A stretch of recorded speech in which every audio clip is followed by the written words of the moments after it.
anorganik gitu ya, jadi berkat.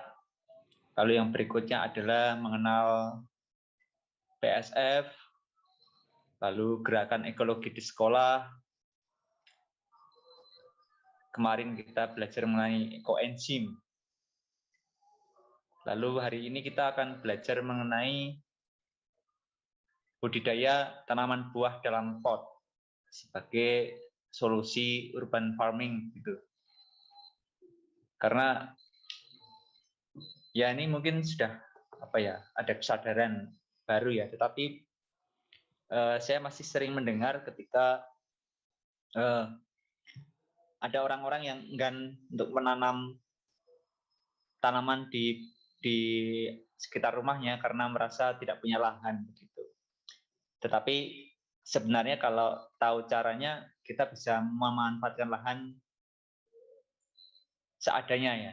Apapun yang kita miliki bisa untuk kita tanami maksudnya. Termasuk tanaman buah dalam pot. Tapi pertanyaan lanjutannya kan tekniknya seperti apa begitu. Ini yang kadang keterampilan seperti ini yang belum kita tahu. Walaupun kalau kita lihat mungkin di internet gitu ya, ternyata ada yang bisa dan bagus dan bisa menjadi sumber ya makanan kita ya. Dan ternyata itu ya butuh skill tertentu ya. Nah, maka pada malam hari ini kita akan mencoba belajar mengenai budidaya tanaman buah dalam pot yang akan dibawakan oleh Bapak Cornelius Widodo dari Salatiga. Maka baik kalau kita awali pertemuan ini dengan doa yang akan dipimpin oleh Bro A.P. Christian. Silakan. Baik, Mas Awi, selamat malam Bapak Ibu. Mari kita awali acara kita dengan doa. Kita mulai dengan menyatakan dan mengimani tanda kemenangan kita. Dalam nama Bapa dan Putra dan Roh Kudus. Amin. Allah Bapa yang Maha Kudus, kami mengucap syukur kepadamu karena Engkau telah memanggil kami semua di malam hari ini untuk hadir bersama di dalam online ini untuk mempelajari apa yang telah Kau sediakan bagi kami di setiap saat, di setiap waktu di bumi ini. Tuhan, Engkau adalah pencipta kami dari yang kecil hingga besar. Semua yang Kau ciptakan sangat berguna bagi hidup kami. Berkatilah kami malam ini Tuhan lewat Pak Widodo dengan pengajarannya, hingga biarlah apa yang dikaryakan oleh Pak Widodo dan akan kami karyakan itu semuanya akan kembali kepadamu sebagai puji-pujian bagimu. Biarlah namamu sendiri yang akan dimuliakan olehmu, kami hanya perantara dan kami hanya tanganmu. Kami mengucap syukur kepadamu Tuhan lewat media ini, juga sebelumnya banyak karya-karya dan banyak pengajaran-pengajaran yang telah kami terima. Malam ini Tuhan berkati dari awal hingga akhir dan berkati juga untuk buah-buahnya, dukung kami dalam pelayanan kami sehari-hari dan yang akan datang. Semua ini kami serahkan kepadamu demi Kristus Tuhan dan pengacara kami. Amin. Dalam nama Bapa dan Putra dan Roh Kudus. Amin. Amin. Terima kasih.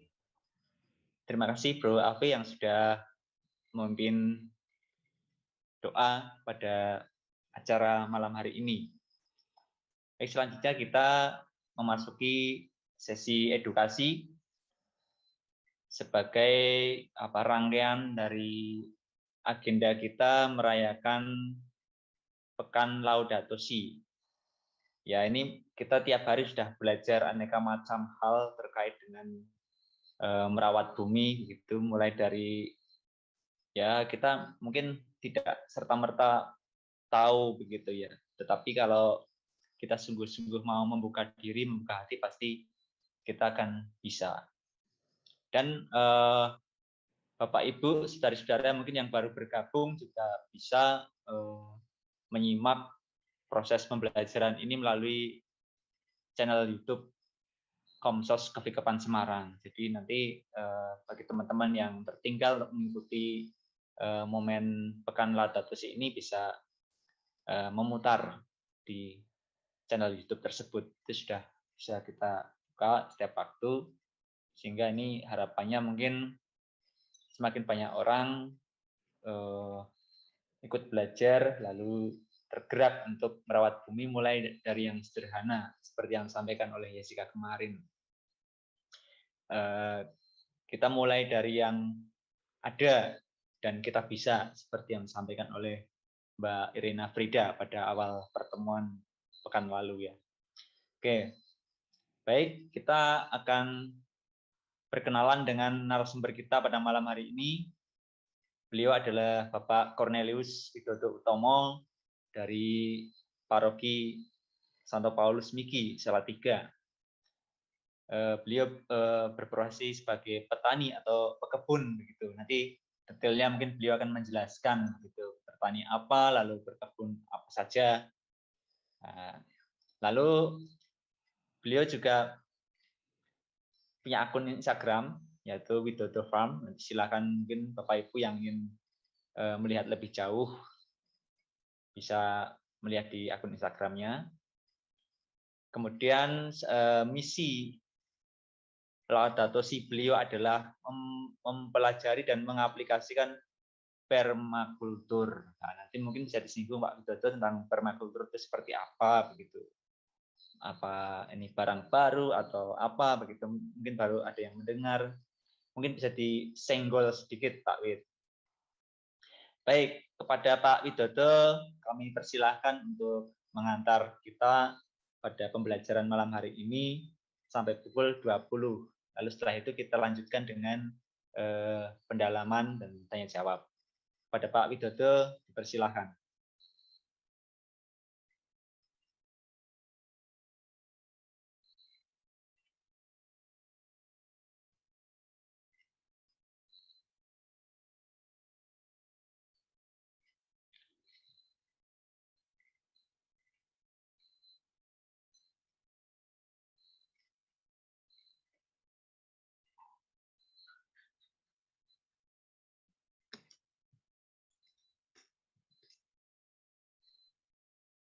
Sepertinya Pak Widodo mengalami kendala di sinyal. Enggak, masih di mute. Selamat malam.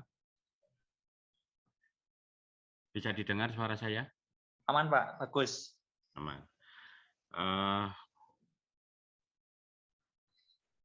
Terima kasih atas kesempatannya untuk boleh berbagi pengalaman tentang budidaya tabu lampot. Dan mungkin saya mengenalkan diri dulu. Jadi kalau saya mau refleksi sebentar, tahun 1999, nampaknya Tuhan menegur saya bahwa panggilan saya itu sebenarnya bukan sebagai pendidik. Lalu Tuhan memberikan jalan bagi saya untuk sebetulnya jalan hidup itu sebagai petani, katanya gitu. Lalu saya retret 1 minggu di Sanggal Butung dan saya mendapatkan satu spiritualitas dalam kitab Kejadian di mana manusia itu dipanggil untuk mengusahakan dan memelihara ciptaan Allah demi keberlangsungan kehidupan semua makhluk hidup dan keturunannya. Nah, dari situ saya mencoba melihat sekilas balik bahwa ternyata sebetulnya Tuhan mengetuk hati saya untuk jadi petani ini sudah lama gitu. Dan akhirnya saya coba untuk menekuni dan ternyata Tuhan memberikan jalan yang luar biasa dalam tahapan-tahapan itu. Jadilah saya totalitas menjadi petani tahun 1999. Dan ternyata tidak semudah itu, lebih mudah jadi dosen daripada jadi petani. Karena saya dihadapkan oleh kendala-kendala keterbatasan tanah, keterbatasan air, keterbatasan agroklimat, di mana tidak semua tanaman cocok untuk di tempat itu, keterbatasan aturan-aturan dan hal-hal yang berkaitan dengan masalah sosial lingkungan gitu, di mana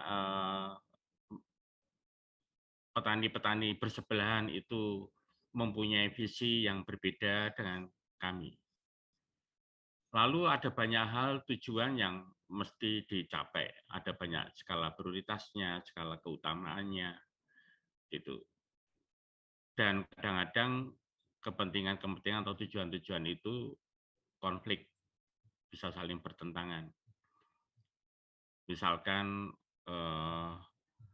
kita ingin supaya cepat panen, lalu kalau mau cepat panen ya harus pakai pupuk kimia karena harga sekarang sedang harga baik. Kalau pakai pupuk organik mungkin panen mundur, lalu kemungkinan harga jatuh. Itulah konflik-konflik yang ada. Nah, lalu selalu dalam ilmu yang saya pelajari, bagaimana saya harus mendapatkan hasil yang kompromi terbaik. Pastinya dengan mengoptimalkan potensi atau nilai-nilai kebaikannya dan meminimalkan biaya atau dampak-dampak negatif yang ada. Nah, saya mengenal kata kompromi itu justru di dunia pertanian itu. Saya harus damai dengan diri saya sendiri. Seringkali ego ini cenderung untuk merusak alam. Dan kami sendiri sebenarnya Tuhan pasti manggil saya ini bukan untuk merusak alam, untuk jadi petani, tapi untuk bagaimana bisa menyediakan pangan untuk orang banyak dan bisa menghidupi orang banyak.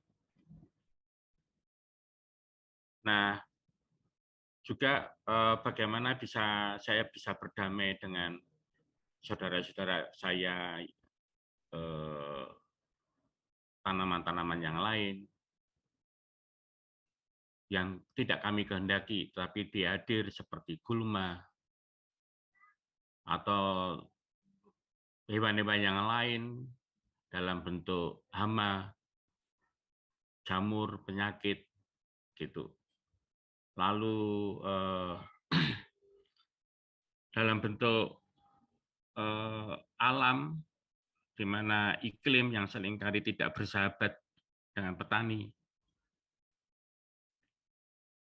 Nah, pasti juga ada limbah-limbah yang muncul dari pertanian-pertanian itu. Tentunya kita juga mencoba untuk menghilangkan atau meminimalisir biaya-biaya itu supaya tidak membebani keuntungan yang kita dapatkan. Nah, hal-hal itu yang selalu setiap hari selalu saya pikirkan untuk mencari solusinya. Nah, dari sini saya mulai merasa bersahabat lama-lama dengan matahari, dengan tanah, dengan air, dengan udara, tumbuhan, binatang, yang semuanya itu saya merasa bahwa dialah yang membantu kehidupan saya, dan saya merasakan bahwa apa yang saya jumpai di lapangan itu sebenarnya adalah semuanya baik, karena dialah adalah ciptaan dari Tuhan. Mencoba untuk mengatasi hama dengan predator. Mencoba menggunakan limbah-limbah kebun diolah kembali dan dikembalikan ke dalam tanah. Harus menjaga ketersediaan air, karena kalau tidak pada saat kemarau, tanaman juga akan mati. Mencoba membuat tanah itu harus semakin lama semakin subur supaya hasilnya juga semakin baik. Matahari menjadi satu-satunya penentu untuk fotosintesa bagi kami supaya tanaman itu bisa tumbuh dan sehat dengan baik. Nah, di dalam refleksi selama hampir 20 tahun menekuni bidang pertanian, peternakan, dan perikanan, tentunya saya merasa bahwa mereka harus hidup yang layak dengan ekosistemnya masing-masing dan dalam posisi yang setara dan harmoni supaya satu dengan yang lainnya itu benar-benar bisa saling melengkapi dan menghidupi. Nah, dalam perjalanan itu kami mencoba mencari sistem apa sih yang paling tepat gitu. Dan akhirnya saya menemukan yang disebut dengan permakultur, yaitu pertanian permanen dan berkelanjutan. Tidak mudah untuk menjalankan pertanian permakultur.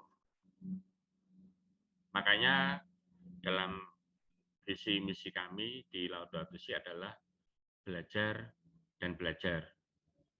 Nah, belajar itu adalah dalam suatu wujud dari iman. Tapi iman tanpa perbuatan itu akan mati. Makanya mau tidak mau kami harus mengaplikasikan. Dari aplikasi itu kita bisa tahu kelemahan dan kekurangannya, lalu bisa memperbaiki dan membuat menjadi lebih baik. Demikian seterusnya, dan saya ngerasa bahwa hidup itu tidak akan pernah sempurna, tapi kita harus menuju pada kesempurnaan. Nah, dalam perjalanan hidup yang panjang itu selama 20 tahun, kebetulan saya ketemu dengan 32 teman-teman SMA. Alumni Loyola angkatan tahun 77. Ke-32 orang ini nampaknya punya spiritualitas Ignatian yang terbingkai ketika masih sekolah dulu di Loyola. Akhirnya kami semua 32 orang ini sepakat membuat satu tempat dan kita beri nama Bumi Sora. Bumi adalah yang kita tempati ini, Sora adalah langit. Yang kita bisa artikan alam semesta sebagai rumah bersama, di mana ada manusia dan saudara matahari, saudara tanah, saudara air, saudara udara, tanaman, dan binatang dapat hidup dalam harmoni ekosistem. Nah, tempat inilah yang kita impikan, di mana orang bisa belajar, bisa mengaplikasikan satu pertanian yang sustainable, artinya selalu berkelanjutan. Nah, artinya apa? Bahwa kita mencoba untuk hidup dari apa yang ada di dalam kebun itu sendiri. Mau tidak mau, kita harus menjaga seluruh kebutuhan daripada ekosistem itu sendiri, yaitu airnya, tanahnya, tanamannya itu sendiri harus hidup, binatang-binatang yang membantu kehidupan dari pertanian itu sendiri, dan selalu itu menjadi satu sistem yang tertutup dan saling melengkapi, dan saling bisa menghidupi satu dengan yang lain. Nah, tempat ini yang akan kita pakai untuk memberikan wadah bagi semua orang yang ingin mensyukuri segala ciptaan Tuhan dan mencoba untuk belajar dan mengaplikasikan pertanian secara benar, ramah lingkungan, dan membuat lingkungan itu menjadi semakin baik dan bisa menjadi pembelajaran untuk semua orang, baik dari anak kecil sampai orang dewasa. Di dalamnya ada banyak aktivitas yang kita berikan. Bisa camping di situ, bisa tidur di villa, bisa trekking, bisa jalan-jalan, menghirup udara segar, bisa bertani, bisa belajar apapun lah yang berkaitan dengan masalah lingkungan hidup. Salah satu aktivitas itu adalah yang kebetulan kami diminta untuk menyajikan topik pada malam hari ini, yaitu bagaimana kita bertanam buah dalam pot. Dan saya menyanggupi itu dengan membawa Bapak Ibu yang ikut di dalam Zoom maupun di dalam YouTube.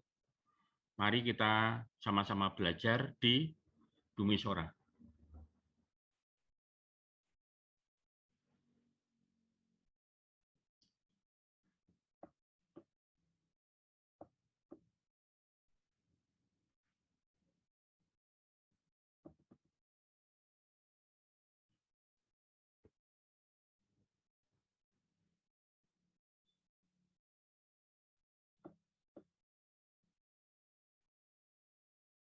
Nanti saya keluar dulu ya.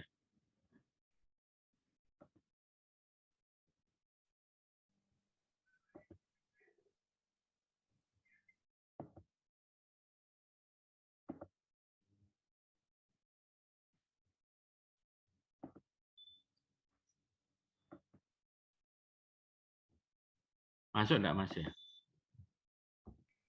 Belum, Pak.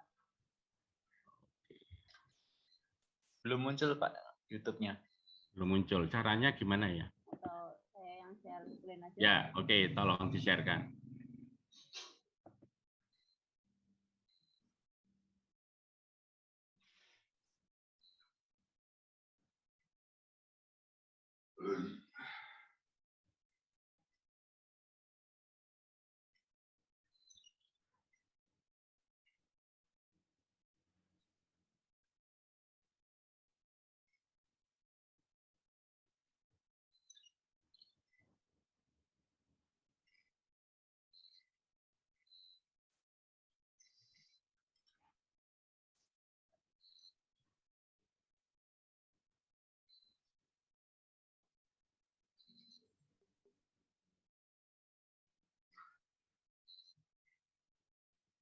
Bisa, Mbak Yesi?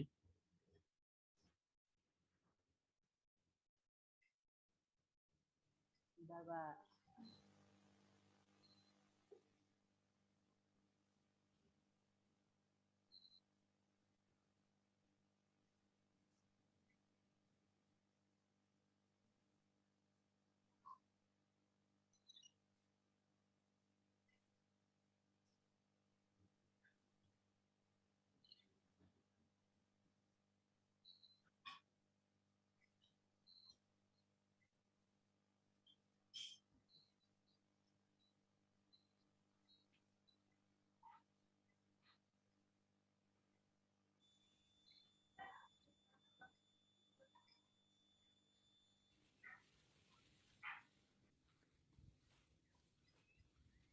Lumayan untuk keringat. Sehat. Besok wis makan di durian. Ya, terpujilah Tuhan yang telah memberikan kami lahan yang subur dengan pohon-pohon durian kami yang tumbuh dengan baik, yang kami tanam di sepanjang lereng ini untuk menjaga supaya tanah nggak longsor. Gitu. Selamat pagi, Pak. Pagi. Hari. Dari mana ini? Wah, jalan-jalan, Pak. Tadi dari atas sana kelihatan. Wah, ini duriannya bagus-bagus, Pak. Oh iyalah. Enak ya kalau punya lahan kayak gini nih ya. Siapa yang ngasih, yang rawat, kan ngerawatnya dengan hati. Ya, Jadi cocok tanamannya ini. bisa bagus, kan gitu. Ya, betul. Jadi dari mana, Cang? Saya lihat-lihat dari atas kok ada tanaman yang di pot-pot itu. Oh, itu. Bagus juga. Iya. Terus bagus nggak menurut kamu? Bagus sih, Pak. Cuman apa ya? Kalau saya kalau kayak gini ini sebenarnya pengen sih. Cuman lahannya nggak punya, Pak. Ada cuman pekarangan. Saya lihat yang di atas tadi kok kelihatannya boleh juga sih kalau di pekarangan. Nah, itu cara-caranya gimana itu, Pak? Oh, itu kan yang di atas tadi kan yang kamu lihat tuh mungkin ada macam-macam tadi ya. Itu Iya, ditanam di betul. dalam pot tadi ya. Iya. Nah, itu kalau orang istilah sekarang ini tabu lampot.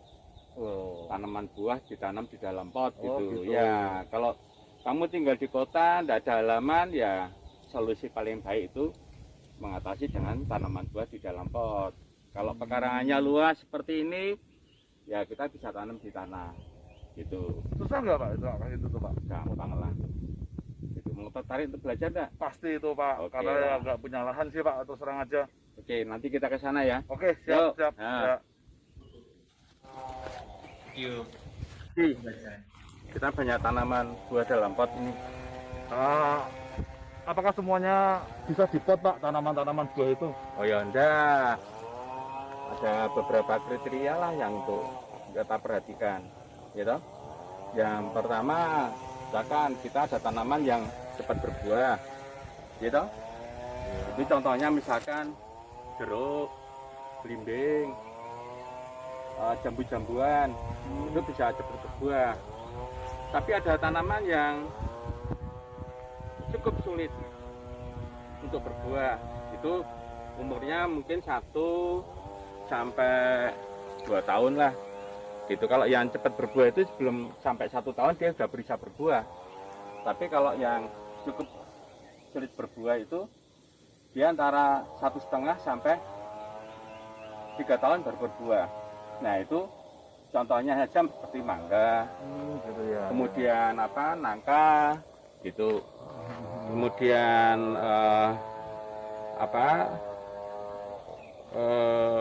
sawo itu cukup sulit berbuah. Tapi ada yang sangat sulit berbuah.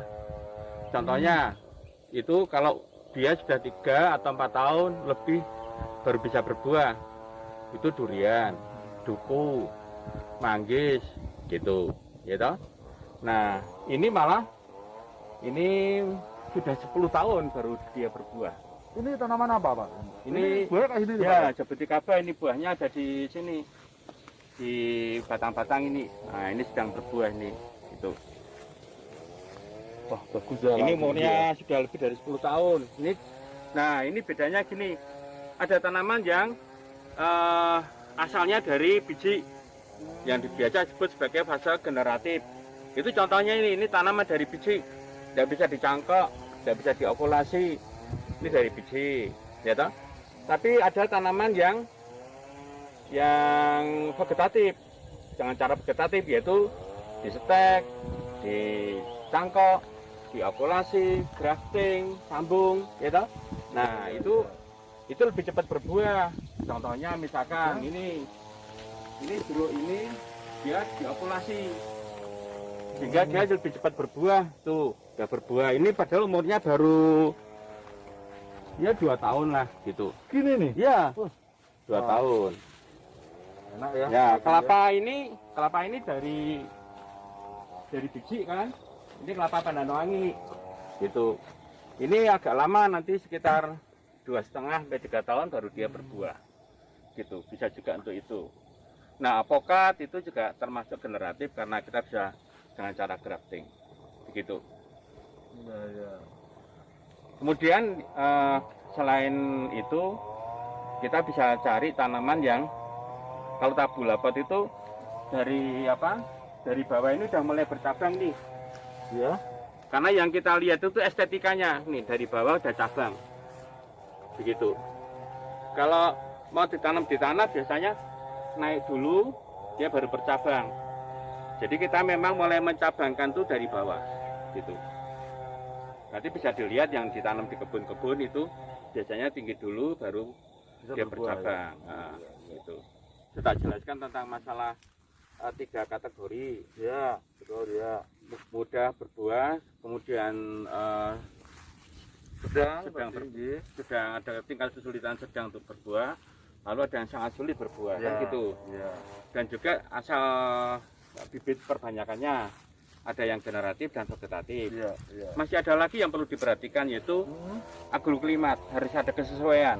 Maksudnya gimana Pak? Yaitu ada tanaman yang dia memang cocok di dataran rendah, gitu. ada yang cocok di dataran tinggi, ada yang cocok di dataran menengah. Nah, itu di sini ketinggiannya itu 550. Hampir semua tanaman buah memang yang di sedang maupun di rendah maupun di tinggi masih bisa hidup walaupun tidak optimal.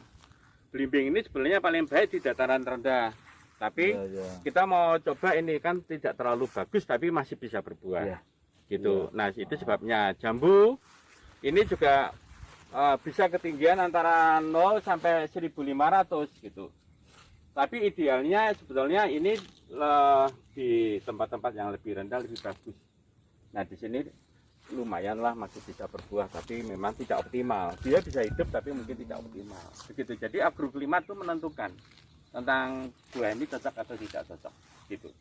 Jadi tadi kan kamu tanya tentang bagaimana membuat tabul lampot, apa aja yang disiapkan gitu. Yang pertama adalah alat-alat. Alat-alat itu yang disiapkan nih, ada gunting, ada cangkul untuk ngaduk, kemudian ada pot.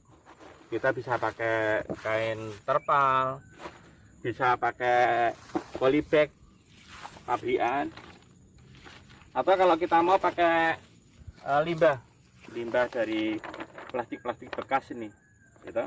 Lalu kita lubangi, begitu. Media yang diperlukan itu ini ada sekam bakar boleh, kalau ada sekam bakar, sekam biasa boleh. Gitu. Kemudian ini kompos dari sapi sudah jadi, tidak berbau, tidak panas kalau tangan diletakkan di sini, begitu.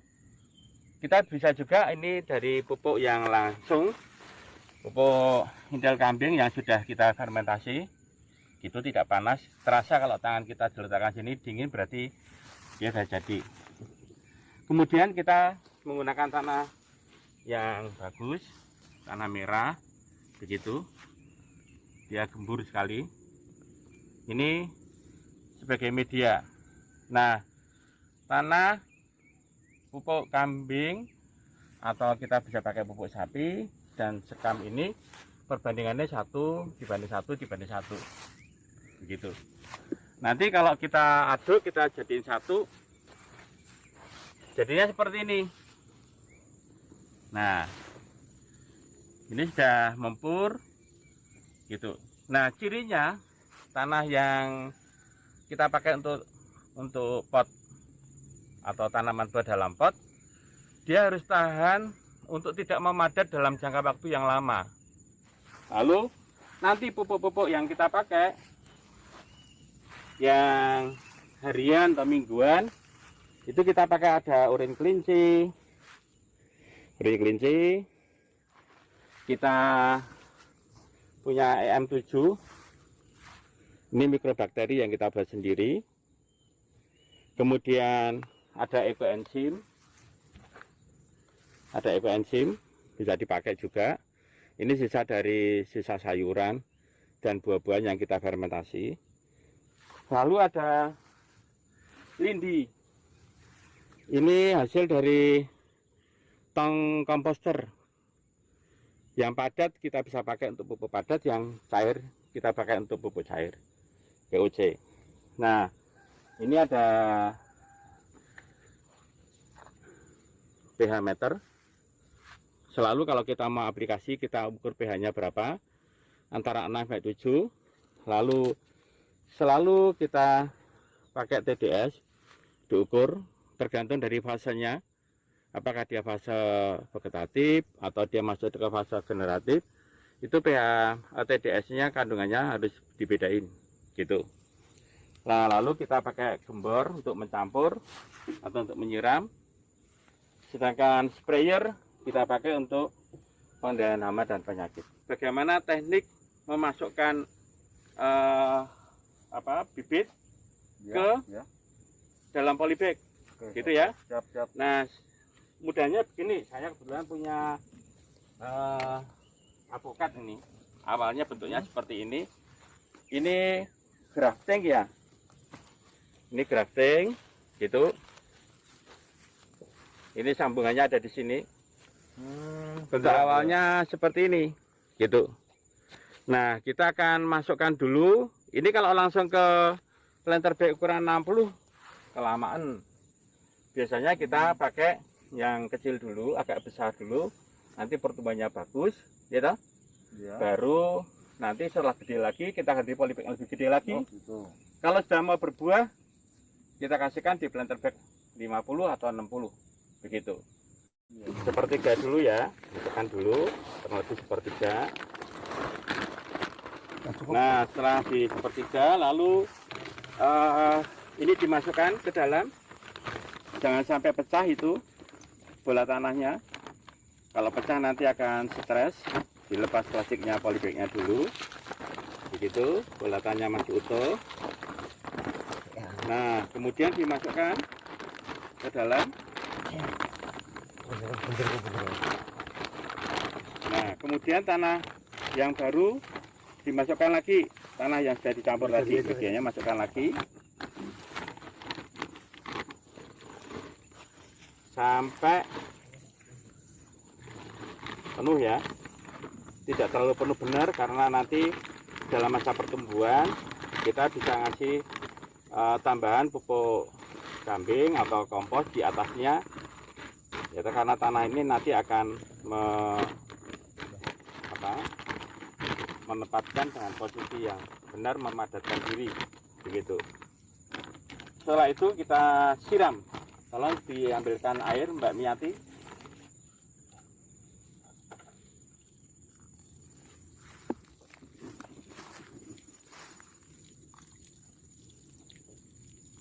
Ini baru umur 1 minggu ini. Oh, gitu. Dari itu ya toh, 1 minggu sudah mulai dia tambah begitu, tumbuh. Nah, ini kalau tidak salah 1 bulan ini. 1 bulan sudah mulai bercabang-cabang gitu. Lalu kita bentuk supaya nanti bentuknya menjadi lebih baik. Kemudian yang ini umurnya 2 tahun. Udah mulai berbuah nih. Nih lihat nih buahnya. Nah, sudah mulai berbuah. Dan susul-menyusul, ada yang buah, ada yang bunga. Ini bunga lagi. Fungsi pemangkasan untuk tanaman itu apa aja toh, Pak? Oh, oke. Yang pertama kita bentuk tajuk. Kita kasih contoh ini ya. Oh, ini. Ini kan dulu tanaman besar, tinggi. Lalu kita pangkas. Gitu. Tanaman tabul apa itu cirinya dia harus pendek, dicabangkan. Nah, ini kita ada 1, 2, 3. Itu 4 gitu. Nah, ini tidak terlalu baik. Kalau saya ini tak buang. Begitu. Nah, toh? Nah, sekarang ini menjadi bentuknya menjadi lebih cantik ke atas. Lalu setiap cabang kalau bisa untuk mangga kita cabangkan 3. Ini ada 4 cabang, ya toh? Ada 4, maka yang kecil ini kita buang. Yang ke dalam, kecil ke dalam kita buang. Begitu. Lalu ini sudah ada 3. Oh, ini 3 tapi yang di 4 ya. Ini 4. Ya, 4. Yang kecil ke dalam ini kita buang. Iya. Begitu. Nah, kemudian ini juga ini ada 4. Ini yang kecil di dalam ini kita buang. Begitu. Nah, kemudian kita lihat ini sebenarnya ini tunas air, tidak bagus ini. Saya juga akan buang. Begitu. Nah, ini sudah ada cabang, ini cabang. Di sini sudah cabang, ini belum ada cabang. Untuk membuat cabang, kita ambil ini di atas daripada kubu daun ini, ambil kurang lebih 1 cm, ini dipongkas. Nah, nanti dia akan keluar tunas dari ketiak-ketiak daun ini. Dan ini supaya dia imbang dengan ini, gitu. Sehingga nanti dia mekroknya itu bisa bagus. Nggak sayang, Pak, dibuang seperti ini, Pak? Wah, kalau kita sayang ya nanti hasilnya nggak produktif. Gitu. Itu mempengaruhi juga ya, Pak? Ya. Ya, Pak. Ini pangkas ini memang macam-macam tergantung sama tanamannya. Belimbing ini kan paling bagus kalau dia berbuahnya itu ada di ranting dan di batang. Tapi dia tidak bagus kalau buahnya itu ada di pucuk-pucuk daun. Gitu. Beda dengan mangga. Kalau mangga ini bunganya itu selalu di pucuk-pucuk tunas. Tetapi untuk belimbing itu bagusnya ya dia ada di ranting. Lalu ini kan pucuknya berbunga ini. Iya. Kalau saya buang. Bunga-bunga ini tak buangin semua. Gitu. Dipetik semua gitu, Pak? Iya, enggak tak pakai. Lalu kenapa? Ini tak buangin semua supaya yang jadi itu hanya di ini yang tak pertahankan. Nah, ini ada tunas air juga kita buang, gitu. Ini tunas air juga kita buang, gitu. Nah, nanti dibiarkan ini dia jadikan buah. Di sini dijadikan. Kalau ini kita berongsong, jadi dia yang paling gede-gede ini bisa besar-besar. Yang di bawah besar-besar karena dia lebih dari 1 jengkal dijadikan. Jadi yang di ujung-ujung di sini itu selalu harus dibuang. Itu belimbing, gitu. Cara lain, kita ambil ke Jaboticaba, anggur Brasil. Modelnya lain. Ini dia tumbuh di sepanjang batang ini. Dan dia, ini kelihatan calon bunga-bunganya mulai keluar. Nah, ini dia kayak ada ngelungsung ini kulitnya. Kulitnya ini harus dibantu untuk dibersihkan supaya dia bisa mempercepat keluarnya ini bunga-bunganya ini. Dibersihkan, nah ini supaya dia tidak ganggu dan pertumbuhannya menjadi lebih bagus. Ini bersih, tidak ada kulit-kulit lagi. Dia akan tumbuh seperti itu, nanti matangnya dia warna hitam. Jadi ini sambung menyambung, kita lihat ada yang matang, sisa-sisa yang kemarin dia sudah mulai nyambung lagi, berbunga lagi. Jadi sebetulnya tanaman ini kalau dirawat dengan benar, dia tidak pernah ada putusnya, sambung menyambung gitu. Nah, kita bicara tentang apokat nih, agak beda dia. Apokat ini biasanya daunnya ini dimakan oleh ulat ya, gitu. Nah, ini pangkasnya untuk pembungaan itu justru tidak di rantingnya, tetapi di daun-daunnya dirontokin. Jadi kalau ini kita kurangi semua daunnya ini, dia akan menjadi lebih cepat untuk bunganya keluar, begitu. Biasanya lebih cepat lagi kalau ini dikasih ulet, gitu. Lalu tinggal bunganya seperti ini. Nah, bunganya ini akan segera dia keluar, lalu pecah, gitu. Kalau udah pecah nanti seperti ini. Ini udah pecah ini. Nah, ini pecah lalu keluar dalam bentuk buah-buah seperti ini. Nah, untuk jambu ini ada satu keistimewaan, kita bisa mendorong zat perangsang tumbuh secara internal mandiri dari pohon ini, yaitu aksin dan gibberellin, supaya dia bisa berbunga lebih cepat atau bisa lebih banyak muncul bunga. Prinsipnya bahwa jambu ini bisa berbunga kalau dia selalu muncul tunas baru. Nah, tunas baru tapi diikuti oleh munculnya hormon aksin dan gibberellin sekaligus untuk mendorong dia munculnya bunga. Caranya adalah dengan cara pelengkungan. Jadi ini saya lengkungkan, saya ikatkan ke bawah, dia harus bisa horizontal. Kita buat pasak di bawahnya. Khususnya harus horizontal. Lalu tunas paling depan ini kita pangkas, dia tidak boleh keluar tunas baru. Kemudian semua ini dibuang daun. Nah, ini nanti dia seperti teregang nih ranting ini. Lalu dia akan muncul tunas-tunas baru di sekitar sini dan dia membawa bunga. Nanti kita bisa lihat hasil setelah beberapa hari ke depan. Bentar ya, minum dulu. Haus nih di kebun.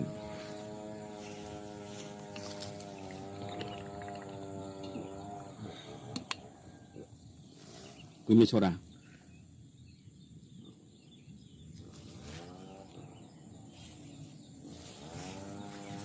Kita lanjut ke pemupukan. Jadi kami melakukan pemupukan dengan pupuk cair, yaitu campuran antara EM7.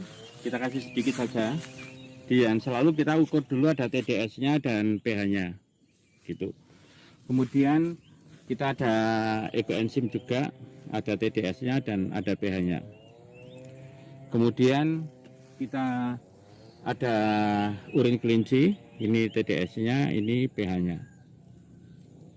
Kemudian yang terakhir kita pakai pupuk lindi, selalu ada TDS-nya dan itunya. Lalu kita campur dengan air, karena yang sasaran kita ini untuk tanaman yang sedang berbuah, maka kita ambil pH-nya antara 6,7 dan TDS-nya di atas 1500, karena untuk supaya ini buahnya bagus gitu, Mbak. Itu lindi yang dimasukkan. Ini airnya 20 liter ya, Mbak Li? 20 liter air. 20 liter air. Ini ada ekoenzim, ada urin kelinci. Urin kelinci sudah kami fermentasi ya, jadi tidak bau. Kemudian EM7-nya sedikit saja. Ini mikroorganisme lokal, cukup ya. Diaduk. Setelah kita aduk, kemudian kita ukur TDS-nya dan pH-nya. TDS-nya sekitar 1500-an. Oke. pH-nya. Ya, pH-nya sudah 6 lebih, hampir 6,5. Cukup lah. Oke, setelah itu kita bisa aplikasikan. Kita hanya cukup satu tanaman 1 liter saja.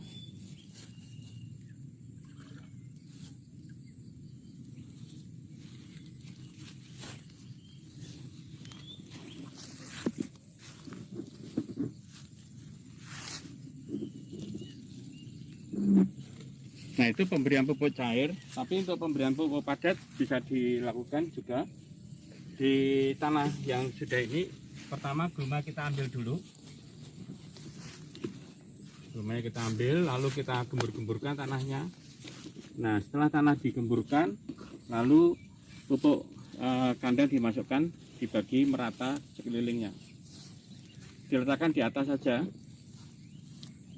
Pada saat kita siram-siram, dia akan larut dengan sendirinya. Ini dilakukan 3 bulan sekali atau paling lama 6 bulan sekali. Untuk selanjutnya bisa pakai pupuk daun dengan disemprot dengan pupuk organik cair. Perbandingan biasanya saya 1:50. Airnya 50 liter, lindinya atau POC-nya itu kita 1 liter. Pagi hari atau pada sore hari, tapi jangan dilakukan di siang hari. Secukupnya saja, kurang lebih dia basah supaya dia tidak tercuci di dalamnya ini. Pembuahan tanaman tabulapot itu keuntungannya kita bisa mengatur bagaimana dia bisa berbuah dengan baik. Yang paling sering saya lakukan adalah membuat iklim buatan. Biasanya itu tanaman itu akan berbunga itu pada saat dia musim kemarau. Nah, kita buat seolah-olah itu musim kemarau walaupun ini musim hujan. Caranya apa? Caranya ini kita tutup dengan plastik supaya dia air hujan tidak masuk dan kita tidak menyiram untuk beberapa hari. Setelah itu dia akan rontok. Setelah dia rontok, maka dia akan muncul bunga-bunga ini ya, muncul bunga-bunga. Nah, kemudian ini sudah ada buah, ini ada buah kecil, ini yang sudah mulai gede dan sebagainya. Jadi kita buat dia menjadi suasana kering, tidak disiram beberapa hari. Terus setelah itu kurang lebih sekitar 1 minggu atau sampai 2 minggu paling lama. Setelah itu kita siram dengan menambahkan pupuk P dengan K yang tinggi gitu. Ini contohnya Abiu sawo dari Australia. Ini juga buah tin. Buah tin ini mulai dia berbuah gitu. Ini juga kita keringkan nih, coba lihat ini daunnya memang kering kemarin lalu mulai terubus dan dia membawa buah-buahnya gitu. Kemudian sebelahnya ini juga Barbados cherry. Orang nyebutkan cherry Hanoi.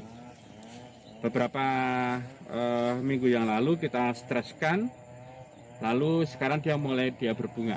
Buahnya seperti cherry, dia warna merah cantik gitu. Terus kemudian yang di sebelah sini, ini blackberry. Blackberry ini juga kita keringkan nih, coba lihat ini daunnya memang kering kemarin lalu mulai terubus dan dia membawa buah-buahnya gitu. Kemudian sebelahnya ini juga Barbados cherry. Orang nyebutkan cherry Hanoi. Beberapa minggu yang lalu kita streskan, lalu sekarang dia mulai berbunga. Buahnya seperti cherry, dia warna merah cantik gitu. Terus kemudian yang di sebelah sini Ini juga kita streskan, ini daunnya sampai berwarna kuning, rontok. Lalu ini buah yang lama. Lalu dia muncul lagi buah-buah yang baru yang warnanya hijau. Gitu. Kemudian di sebelah lagi ini adalah miracle fruit, buah ajaib. Sudah kita streskan. Sekarang dia baru mulai belajar berbunga, ini keluar bunganya kecil-kecil. Nah, baru belajar berbunga. Nanti sebentar lagi dia akan terbuai, lalu buahnya warnanya merah sebesar melinjo itu. Di sini 5 jumbo, 5 merah. Kita juga sudah streskan dan ini mulai dia berbunga dan berbuah. Untuk yang lain juga seperti itu. Jadi penataannya kita bisa atur berderetan, ngikutin jenisnya, atau berkelompok ngikutin jenisnya, begitu. Itu cara pembungaan dan pembuahan. Tapi ada cara lain, yaitu dengan cara melukai. Melukai itu bisa dengan pengeretan, buat ring, dijepit, kemudian bisa juga dicacah, begitu. Lalu bisa ada juga yang dipaku di batangnya, gitu. Tapi terus terang saya tidak suka melakukan itu karena saya merasa dia disakiti, begitu. Lebih baik saya dengan cara dia dipuasakan, seperti kita juga puasa, lalu kita bisa menghasilkan sesuatu inspirasi, seperti juga tanaman kalau kita puasakan dia akan refleksi barangkali kayaknya, lalu dia berbunga, memberikan buah. Jadi pelukaan, stressing, dan pemberian hormon secara eksternal itu saya mencoba untuk menghindari. Saya mencoba bagaimana itu secara alami bisa dikerjakan dengan baik. Begitu kurang lebihnya seperti itu. Mas Hari, gimana, jelas? Ya, cukup jelas Pak. Sangat-sangat terima kasih banget atas penjelasannya dari awal sampai akhir ini. Semoga saja bermanfaat banget bagi saya untuk ikut-ikutan budidaya tanaman di dalam pot ini, karena memang ya tempatnya kurang luas sih Ya. di rumah seperti itu. Nah, kalau kita mau review dari pertemuan tadi pagi, Ya. bisa lihat tidak manfaatnya, mengapa kita harus menggunakan tanaman tabula pot. Kalau menurut Mas Hari gimana? Gitu. Kenapa kita pakai tabula pot? Banyak sekali Pak manfaatnya menurut saya. Apa yang Jadi penangkapan bisa ini ditangkap? yang pertama, bahwa kita nggak memerlukan lahan yang luas untuk budidaya tanaman buah. Karena apa? Dari pendek ya. Ya, Dari itu pendek dia sudah berbuah, jaraknya mau dirapatkan lagi juga boleh. betul. Gitu ya, enggak? Iya. Terus perawatannya lebih mudah pasti Lebih kalau mudah. dekat, kalau nyiramnya nggak jauh-jauh. Iya. Lalu untuk pengendalian hama penyakit ya tidak perlu disemprot-semprot, Betul. pakai secara fisik aja, Alami aja. dipitesi aja bisa, ya enggak? Nah, terus kemudian kan pupuk menjadi lebih efisien ya, karena tidak kemana-mana, Iya, tertampung dalam satu tempat. tertampung dalam satu polybag, sehingga kalau kita ngasih pupuk sini ya pupuknya di sini toh, tidak menyebar kemana-mana atau tidak tercuci oleh air hujan, ya enggak? Terus akarnya kurang lebih ganggu bangunan enggak, Mas? Enggak sih Pak, karena sudah di tempat dalam satu tempat, kebutuhan makanannya kelihatan sudah cukup. Saya Ya. kira enggak sampai keluar. Akarnya hanya muter-muter tok Iya. ya. Coba ya Mas, diangkat apa akarnya sampai ke bawah enggak? Nah, enggak toh? Enggak. Nah, jadi Iya. akar enggak kemana-mana ini, gitu. Nah, kemudian dia menjadi lebih kelihatan asli, enggak, lihat? Iya. Iya toh? Ekosistemnya menjadi lebih baik. Jadi kalau nanti ternyata ini kalah tinggi, ya berarti kita atur supaya ekosistemnya menjadi lebih bagus, begitu. Sehingga kurang lebihnya kalau kita tanam pakai tabula pot nih, kita bisa nyelesain masalah urban farming Ya. di kota, gitu. Iya. Kalau ini tanahnya sudah tidak ada tanah plesteran, masih bisa nanam ini? Masih bisa nanam. Masih bisa, ya enggak? Bisa nanam. Ya. Jadi kita masih bisa bertanam ini walaupun plesteran. Iya. Gitu. Kalau di atas rata bisa enggak? Masih bisa. Masih bisa juga, ya toh? Iya. Jadi kita tabula pot itu bisa ditanam di mana-mana, yang penting ada cukup matahari, Iya. ada udara cukup, ya enggak? Nah, itu. Saya kira itu manfaat yang baik yang bisa dipakai oleh teman-teman yang memang dia tidak punya lahan. Begitu.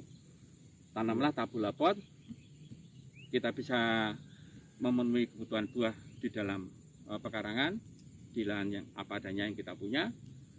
Kemudian secara psikologis hati kita menjadi senang, Iya. gitu. Kita sehat sambil merawat, tidak perlu jauh-jauh, begitu. Nah, kalau hati senang, corona tidak akan datang. Begitu ya Mas ya, Oke, kurang oke. lebihnya. Siap. Wah, Terima kasih gitu. banget. Sama-sama Oke. Mas ya. Terima kasih Ah. Pak Wid atas semua penjelasannya. Semoga bermanfaat bagi kami semuanya. Ya, Gitu. jangan lupa loh. Ya. Nanam di rumah. Oke, siap, Ya. siap.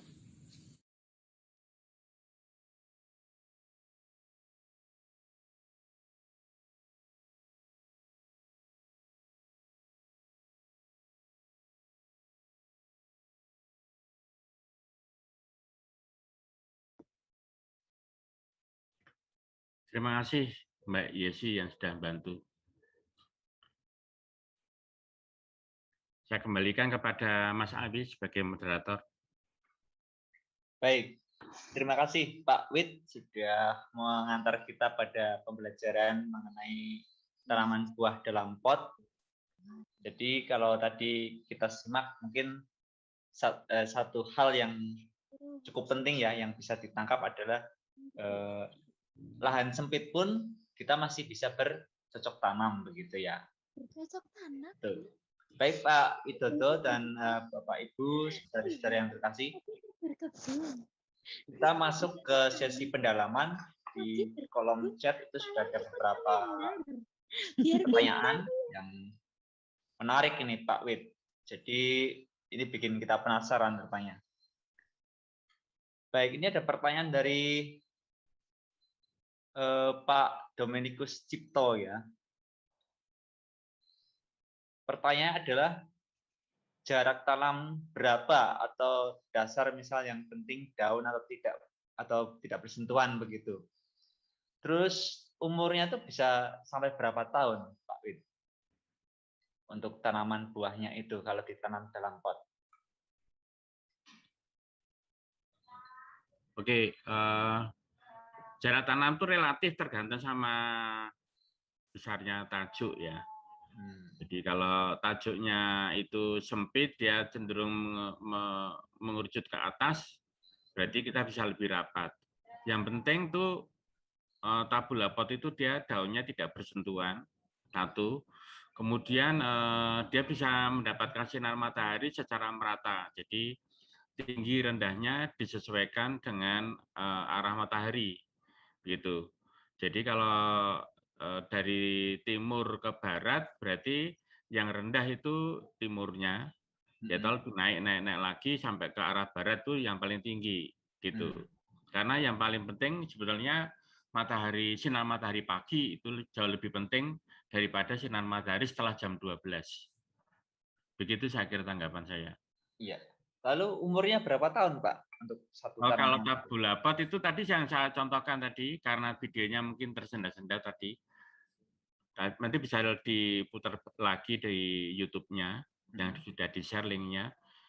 Tadi kan ada tanaman anggur Brasil tadi itu umurnya itu sudah 10 tahun lebih. Jadi segitu aja tingginya gitu ya? Ya, batangnya aja membesar. Jadi sifatnya dia menjadi bonsai begitu. Jadi tidak umur itu tergantung kalau anggur Brasil itu umurnya sampai puluhan tahun, dia semakin besar semakin bagus. Seperti bonsai itu kan ada yang umur sampai 20 tahun. Sama aja. Berarti mirip dengan tanaman yang kalau ditanam di kebun ya Pak ya, lamanya ya.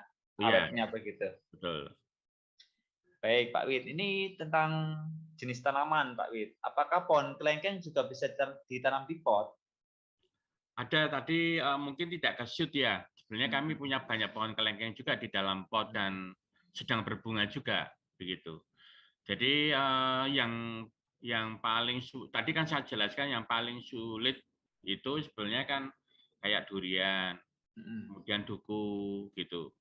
Nah, kelengkeng kalau kelengkeng yang introduksi itu dia cepat sekali dia kalau kelengkeng lokal itu dia masuk pada kriteria sangat sulit, tapi kalau kelengkeng introduksi artinya kelengkeng-kelengkeng luar, itu termasuk dia menjadi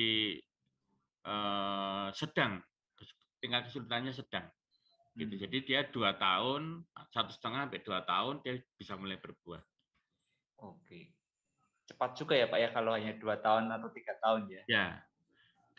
Tapi kalau zaman sekarang itu masih lama. Kalau zaman dulu itu cepat. Oh gitu ya. Baik Pak, tadi disinggung juga tentang sekam ya. Itu sebenarnya fungsi sekam itu untuk apa Pak? Apakah untuk penggemburan atau membantu perakaran atau bagaimana? Jadi kan tadi saya jelaskan bahwa media yang paling baik untuk tabula pot itu tidak mudah untuk memadat.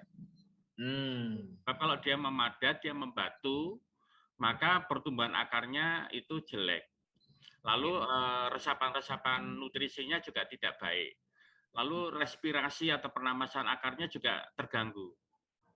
Oleh karena itu, sekam ini fungsinya dia membuat supaya dia tidak memadat, tidak mudah untuk memadat. Dia menimbulkan kayak rongga kecil-kecil di dalam tanah, dan itu akan membantu untuk respirasi, pernapasan, dan juga membantu untuk menangkap pupuk-pupuk cair yang dimasukkan ke dalam pot. Jadi tidak menggumpal ya, tidak mengeras ya Pak ya. Ya. Oke, baik. Itu yang dari kolom chat Pak Wid. Nah, mungkin Pak Wid, ini kan kalau apa ya, ini dalam pot ya. Itu perawatannya seperti apa aja Pak? Artinya ini kan terkait juga dengan hama begitu ya. Lalu yang kedua tadi disinggung, mungkin kalau di perumahan itu kan nggak semuanya kena sinar matahari Pak, karena rumahnya itu kan berdempetan begitu. Nah itu bisa enggak kalau ada treatment seperti apa supaya meskipun minim sinar matahari tapi tetap bisa produktif itu Pak? Tidak bisa Mas, karena matahari itu menjadi fotosintesa. Yang pokok ya? Ya pokok, karena itu sebabnya Tuhan menciptakan yang pertama kali itu matahari. Jadi sumber energinya itu kalau tanaman itu ada di matahari, karena tanpa ada matahari tanaman tidak bisa berfotosintesa. Nah lalu ngatasinya apa? Ya itu sebabnya dinaikkan aja di atas rumah, begitu. Balkon umpamanya Pak ya? Ya seperti itu. Minimal yang paling baik sebenarnya sinar matahari pagi. Nanti kan ada tanaman-tanaman yang dia memang dia bisa membutuhkan sedikit matahari, ada tanaman yang memang harus dia membutuhkan matahari lebih banyak, ada yang dia harus full matahari. Nah itu. Jadi oleh karena itu kan kita mesti lihat kondisi lahannya. Oh kalau dia hanya 3 jam misalkan dapat matahari, nah, lalu jenis buah apa yang masih bisa, misalkan aja longberry misalkan, atau stroberi misalkan, itu masih bisa dimungkinkan seperti itu.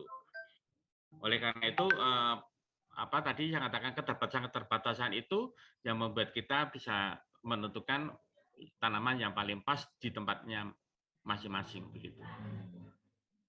Nah ini ada pertanyaan, saya langsung ke chatnya aja ya. Ya, silakan Pak.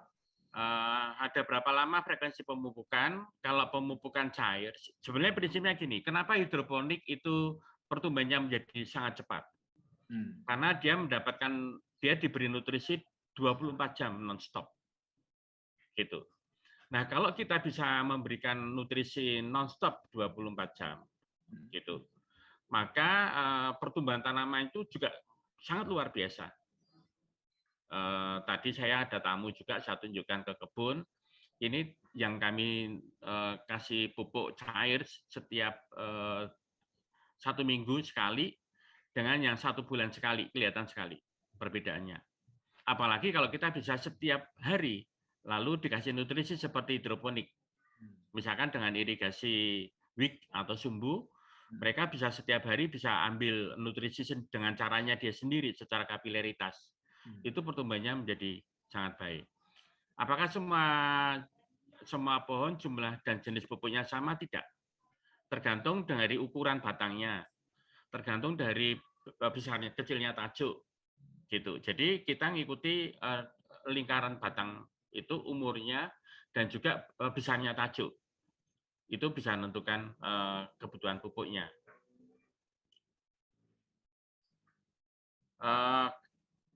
Kalau kesulitan dapat sekam, bisakah diganti arang?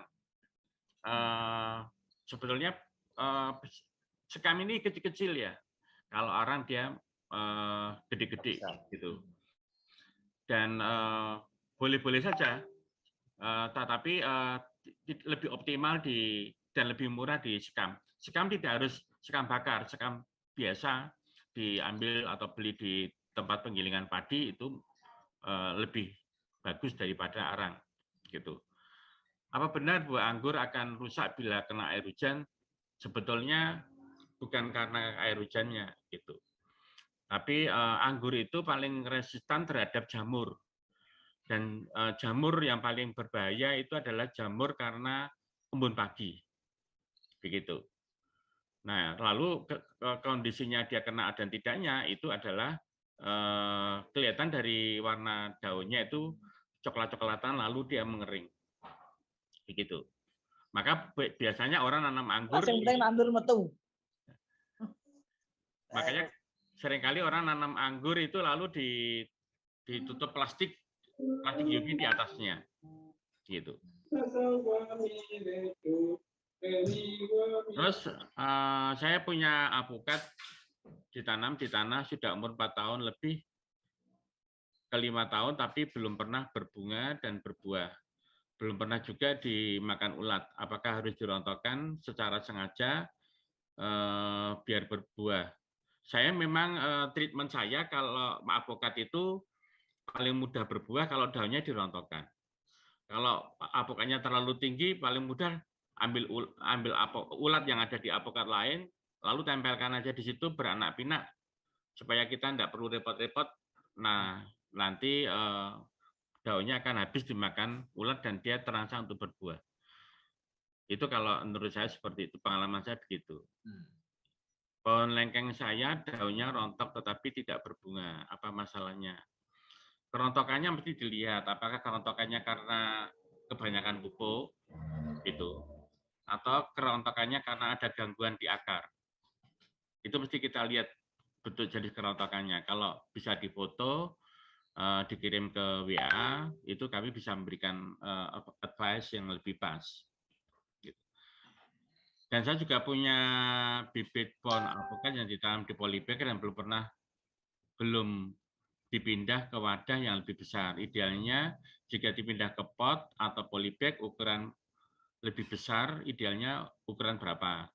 Kalau saya yang tadi yang berbuah tadi, saya pakai planter bag ukuran 50. Ukuran 50 itu berarti 75 liter ya. Nah, itu yang sudah fase berbuah semua tak buat seperti itu. Yang sebelumnya kita buat di ukuran yang lebih kecil. Begitu. Ada lagi yang di YouTube barangkali saya nggak bisa mendeteksi di sini.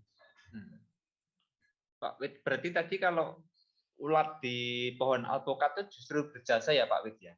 Oh ya, makanya kan kita lihat dulu apakah ulat itu sebetulnya berperan baik atau tidak. Kan gitu, itu pengganggu atau justru menguntungkan ke kita. Makanya saya selalu kalau ditanya, loh ini ada uletnya, saya lihat dulu uletnya itu sebenarnya menguntungkan atau merugikan tanaman. Kalau menguntungkan ya biarin aja di situ. Gitu. Baik. Mungkin Bapak Ibu yang ingin bertanya langsung juga dipersilahkan. Ini ada pertanyaan usia berapa dan tinggi berapa dari tanah bibit pohon alpukat bisa mulai dibentuk. Saya mulai membentuk itu pada umur 1 bulan. 1 bulan. Ya, pokoknya dari sependek-pendeknya dia dicabangkan.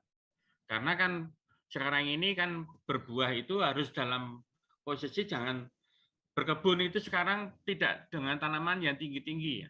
Kalau tadi lihat durian yang di pembukaan YouTube saya ini kan tingginya hanya 3 meter, lalu daunnya kan hampir menyentuh tanah, sehingga perawatannya bisa lebih mudah, nanti buahnya pun tingginya cuma 1 meter dari permukaan tanah, sehingga biaya perawatannya, biaya petiknya, biaya untuk merawat buahnya itu menjadi lebih murah. Terus kemudian ada tanaman mangga, setiap berbuah kok busuk dan ada singgatnya. Bagaimana cara mengatasi agar buahnya tidak bersinggat? Sebetulnya buah busuk itu karena dia kena sengatan lalat buah. Jadi kita memproteksi bagaimana supaya dia tidak kena lalat buah. Yang paling murah adalah dengan cara membrongsong, supaya dia tidak kontak dengan lalat buah. Itu pada saat tanam buah itu, kalau untuk mangga ya sebesar bola pingpong sudah boleh dibrongsong. Bagaimana cara terbaik potong pucuk alpukat? Sebetulnya kalau kita mulai dari awal itu pucuk di tunas yang paling atas itu dipotong kecil aja, ya toh, itu udah cukup gitu. Dia akan mendorong kiri kanannya bercabang. Kalau mau lebih cepat lagi, potong pucuknya dikit, lalu daunnya dirontokin. Nanti di antara ketiak-ketiak daun itu akan muncul tunas-tunas. Begitu. Ada lagi yang lain?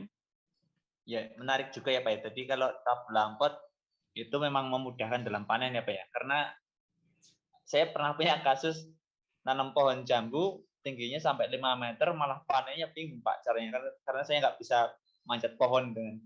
Ya, memang. Kalau makin tinggi makin susah biaya perawatannya dan makin mahal biaya perawatannya.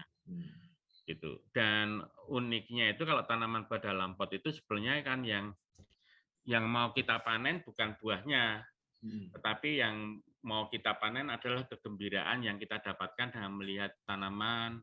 Walaupun buahnya itu mungkin barangkali di pot itu hanya keluar 3 atau 4 atau bahkan 1 pun, itu membuat kita itu happy. Sebenarnya yang kebutuhan psikologis itu jauh lebih diharapkan untuk berkebun di tabulampot daripada manfaat buahnya gitu. Walaupun tanaman tabulampot itu bisa juga menghasilkan buah yang bagus atau ekonomis. Kami tabulampot itu kalau berbuah, kebetulan kemarin memang pada waktu musim puasa atau sebelum Lebaran, permintaan buah sangat tinggi banget, sehingga sebelum Lebaran itu mau akhir puasa itu buah-buahan seperti belimbing dan sebagainya itu habis terjual. Bahkan pisang dan sebagainya udah kita semua yang itu sudah kita lepas di pasar semua gitu. Ke kolom chat Pak Win, ini ada pertanyaan lagi dari Pak Dominikus Cipto. Apakah dari biji? Ya, dari biji ya. Cepat berbuah. Untuk apokat tidak. Apokat akan cepat berbuah kalau dia diperbanyak dengan cara vegetatif, yaitu dengan cara disambung atau dicangkok, atau apokat tidak baik untuk dicangkok, tapi paling baik itu disambung. Cepat kok apokat itu kalau disambung, asal pohon yang entres yang kita ambil itu dari bibit yang memang sudah produktif gitu loh. Sebenarnya apokat itu mestinya ukurannya 2 tahun dia berbuah. 2 tahun ya? Ya. Ya. Baik. Itu kalau sambung ya Pak ya. Itu kan jenis alpukat macam-macam Pak. Ya. Kalau misalnya yang batang pokoknya itu berbeda jenis, yang entresnya itu apakah bisa Pak? Enggak, kalau selama dia masih satu family, apokat dengan segala macam apokat dia bisa. Masih bisa ya? Yang agak susah itu kan kalau mangga lalu disambung dengan apokat itu susah. Oh, iya iya. Jadi tidak ada masalah. Kalau biji kan kita memang kalau beli biji kan kita nggak tahu ini biji dari apokat mana, begitu. Oke. Apakah jika ada insektisida yang efektif untuk mengatasi mangga bersingkat tadi? Saya tidak pernah rekomendasi mengatasi buah busuk dengan insektisida. Karena demikian, lalat buah itu dia datang pada saat kita sudah selesai kerja. Biasanya dia muncul pada saat sekitar jam 4 sampai jam 5. Begitu. Kalau disemprot di pagi hari, di siang hari, atau sebelum jam itu tidak ada manfaatnya sama sekali. Apalagi itu juga bahaya juga ya Pak ya. Kan itu untuk manusia juga nggak terlalu baik ya kalau pakai Ya, obat pestisida. kalau insektisidanya organik sih tidak masalah. Itu. Atau kalau mau ya dikasih itu perangkap lalat buah. Oke. Baik Pak Wid. Bapak Ibu di kolom chat juga sudah tersedia form evaluasi, mohon untuk diisi begitu. Baik, silakan Pak, lanjut Pak. Masih ada waktu? Masih ada waktu, seberapa Ya. jam? Oke. Bahan insektisida alami organik apa Pak? Tergantung insektisida sasarannya untuk apa. Kalau misalkan untuk semut ya, semut itu sebetulnya bisa diatasi dengan daun sirsat direndam di air, kemudian dikasih sedikit pada waktu mau aplikasi, nanti dicampur dengan sedikit sabun sabun cuci buah itu, gitu. Itu langsung semut itu tidak bergerak biasanya gitu. Saya kalau ngatasi hanya itu saja. Daun sirsat, rendam, tidak usah ada ukurannya, makin banyak daun sirsatnya makin kental makin efektif gitu. Direndam di air minimal 24 jam, makin lama 3 hari makin lebih baik. Karena kan dia kalau klorofilnya itu lepas ya, nanti tinggal rangka-rangkanya tok. Nah, itu disaring, dicampur dengan sedikit sabun, semprotkan, semut mati pasti. Bagaimana mengatasi semut di pohon jambu jeruk, sama aja tadi data jawab. Ya toh?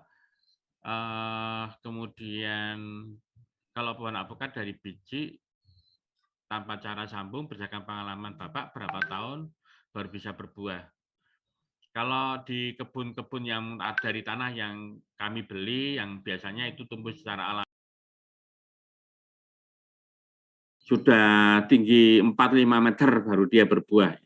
Gitu. Tapi bukan berarti yang dari biji dia tidak bisa berbuah, dia bisa tapi lama. Karena kebetulan beberapa pohon alpukat yang saya miliki saat ini tumbuh dari biji.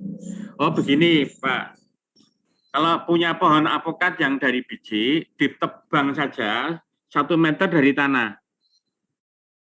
Kemudian nanti akan tutup dengan plastik, nanti akan keluar tunas-tunas baru. Dan kita ambil adalah batang bawah dan perakarannya. Nah, kalau pohonnya itu diameternya mungkin sampai 20 cm, itu nanti berbuahnya menjadi sangat cepat.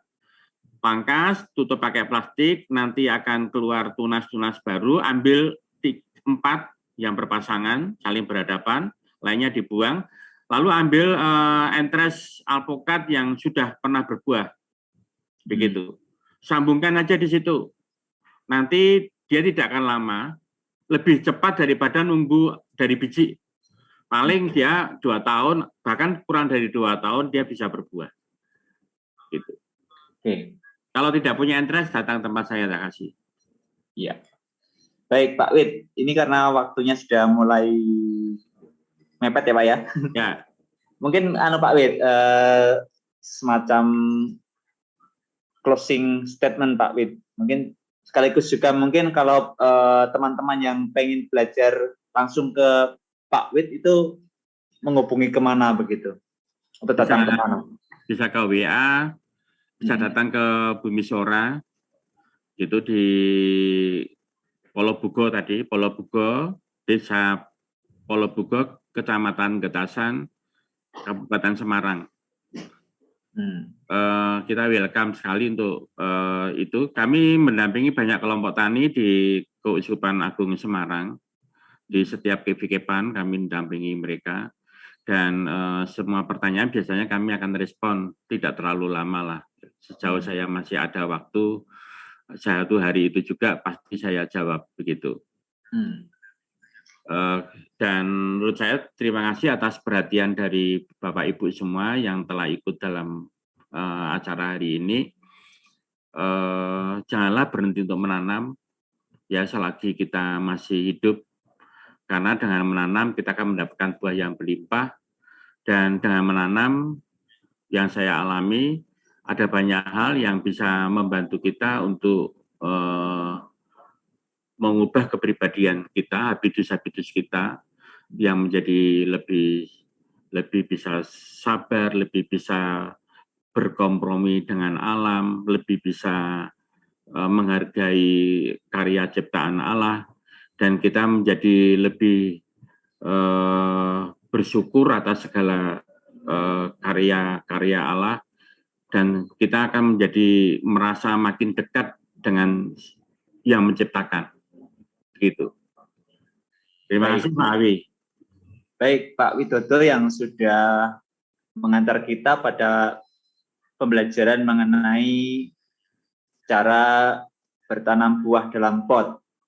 Tentu ini menggugurkan alasan bagi siapapun yang awal mulanya enggan untuk memanfaatkan pekarangan karena merasa sempit atau apa begitu. Tetapi dengan adanya wawasan dari Pak Wi, ternyata lahan yang sempit pun juga bisa kita manfaatkan dengan baik ya. Tentang teknik-tekniknya tadi sudah Pak Wi jelaskan. Lalu kalau ada hal-hal yang masih kurang jelas, silakan Bapak Ibu bisa datang ke Bumi Sora untuk belajar secara langsung.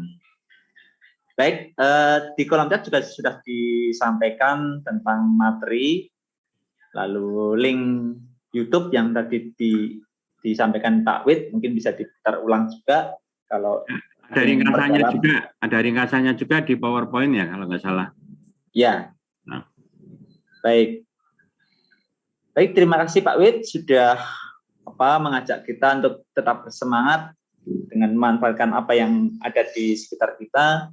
Namun yang jelas ketika kita belajar atau melakukan tabulan pot itu tidak hanya urusan kita menunggu panen, tetapi itu juga secara spiritual itu juga kita bisa menjalin relasi dengan Tuhan begitu ya. Secara psikologis kita dibantu karena itu juga membantu kita untuk mensyukuri rahmat yang ada, lalu yang berikutnya itu juga berdampak pada lingkungan kita yang semakin asri begitu. Baik, terima kasih atas perhatian Bapak Ibu yang setia dalam proses pembelajaran ini. Terima kasih Pak Wid. Kami mohon maaf jika ada beberapa hal yang membuat Bapak Ibu semuanya kurang berkenan. Baik, kita besok akan menutup perayaan Pekan Laudato Si ini dengan pembelajaran pada hari ke-7 atau yang terakhir untuk Pekan Laudato Si ini. Besok pada pukul 10 hari Minggu kita akan belajar tentang spiritualitas ekologi. Jika 6 hari ini kita belajar mengenai hal-hal yang sekiranya bisa dilakukan secara praktis dalam keseharian kita. Nah, hari Minggu besok kita mencoba belajar secara lebih mengarah ke yang spiritualitas begitu, supaya itu juga bisa menjadi semangat kita ketika kita berpraktek ekologi. Jadi antara tindakan dengan semangat itu bisa saling mendukung begitu. Besok pukul 10 di YouTube Komunitas Kepekuan Semarang dan forum Zoom, nanti silakan Bapak Ibu bisa mengaksesnya. Besok juga akan ditutup dengan misa yang akan dipimpin oleh Romo Fikep Semarang, yaitu Romo FX Sugiono dan Romo Alois Budi Purnomo selaku Ketua Komisi Keadilan, Perdamaian, dan Keutuhan Ciptaan. Terima kasih atas perjumpaan kita pada malam hari ini. Kita akhiri dengan doa yang akan dipimpin oleh Ibu Florentina Widyastuti. Terima kasih Pak Awi. Mari Bapak, Ibu, kita tutup doa pertemuan kita pada malam hari ini dengan doa.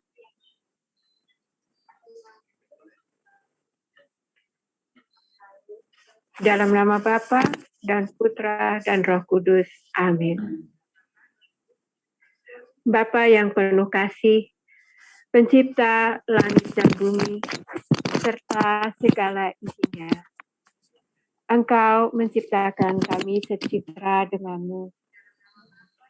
Engkau memberkati kami dengan matahari, tanah, dan air yang berlimpah, agar semuanya dapat kami pelihara. Kami mohon kepadamu, buka pikiran kami dan sentuhlah hati kami, agar kami dapat merawat ciptaan-Mu. Bantulah kami untuk menyadari bahwa rumah kami bersama ini bukan hanya milik kami sendiri, tetapi milik segenap generasi yang akan datang. Karena itu, bantulah kami untuk melestarikan yang sudah menjadi tanggung jawab kami. Semoga kami membantu setiap orang dengan daya upaya untuk setiap yang mereka butuhkan. Kami panjatkan doa ini melalui Kristus Tuhan dan pengantara kami. Amin. Amin. Dalam nama Bapa dan Putra dan Roh Kudus. Amin. Terima kasih Pak Widodo dan Bapak Ibu serta saudari-saudara yang berproses dalam pembelajaran ini. Sampai jumpa besok pukul 10 dan pukul 12 kita akhiri dengan misa. Terima kasih. Terima kasih. Pak Wid.